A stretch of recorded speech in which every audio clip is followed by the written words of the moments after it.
আল্লাহ তুমি আমার গুনাহগার উম্মতকে বাঁচাও। বিশ্বনবী পাগলের মতো একবার হাউজে কাউসারে যাবেন, একবার সিরাতে যাবেন, একবার পুলসিরাতের দিকে, একবার হাউজে কাউসারের দিকে পাগলের মতো দৌড়াতে থাকবেন। তার কোনো গুনাহগার উম্মত যাতে জাহান্নামে ঢুকে না যায়। সেদিন কেউ সুপারিশ করতে পারবে না বিশ্বনবী ছাড়া। কিয়ামতের ময়দানে ওই বিভীষিকাময় সময়ে মুসিবতের কালে মানুষগুলো পাগল হয়ে বিশ্বনবীকে খুঁজতে আরম্ভ করবে।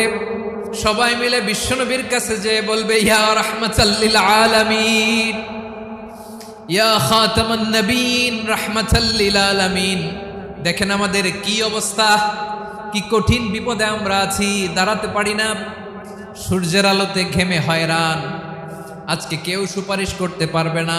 সব নবীরা অপারগতা স্বীকার করেছে, তারা বলেছে আপনি ছাড়া কেউ নাকি আল্লাহর সামনে দাঁড়াতে পারবেন না, আপনি একটু সুপারিশ করেন। বিশ্বনবী বলবেন, আসো আসো, আজকের দিনে আমি ছাড়া আল্লাহর সামনে কেউ দাঁড়াতে পারবে না।